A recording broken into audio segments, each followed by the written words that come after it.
ठाण्यातील राजश्री शाहू महाराज शाळेमध्ये डायडेम मासिक सत्य या उपक्रमांतर्गत विद्यार्थिनींमध्ये मासिक धर्माविषयी जनजागृती करण्यात आली।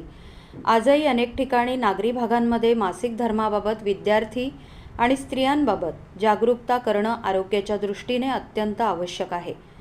याच पार्श्वभूमीवरती मिसेस महाराष्ट्र 2025 रनर अप आणि मिसेस इंडिया लिक्सी 2025चा विजेत्या अंशू यादव यांच्या वतीने जनजागृतीपर कार्यक्रम राबवण्यात येत आहे।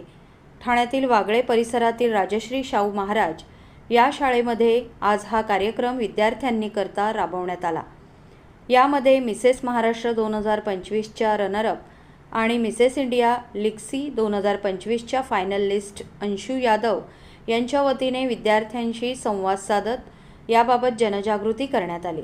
या काळामध्ये कशा प्रकारे स्वतःची काळजी घ्यावी, याबाबतीत गैरसमज, कोणत्या गोष्टी कराव्यात, आरोग्यासाठी होणारे फायदे, या गोष्टींचं महत्त्व इत्यादींबाबत जनजागृती करण्यात आली। तसेच शालेय विद्यार्थिनीला सॅनिटरी पॅडचे महत्त्व सांगत मोफत वाटप करण्यात आले।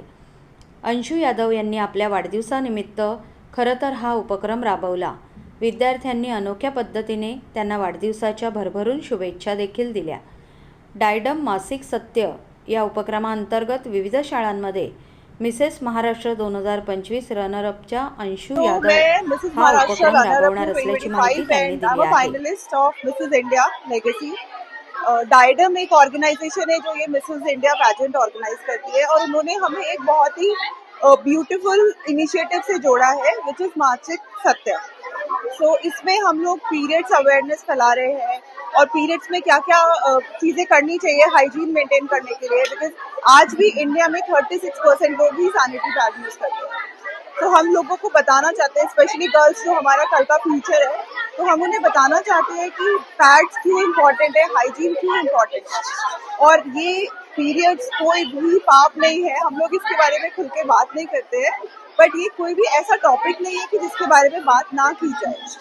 इस चीज के बारे में बात करेंगे, अवेयरनेस फैलाएंगे तो लोगों तक पहुंचेगी। अभी तक हम लोगों ने 2 स्कूलों में प्रोग्राम किया है और स्कूल से ज्यादा हम लोग स्लम एरियाज को ज्यादा टारगेट कर रहे हैं, क्योंकि उनको अवेयरनेस फैलाना बहुत जरूरी है। क्योंकि वो लोग आज भी कपड़ा, राख या पता नहीं क्या क्या चीजें यूज करते हैं पीरियड्स में, जिसकी वजह से सर्वाइकल कैंसर या यूटीआई होने का खतरा रहता है।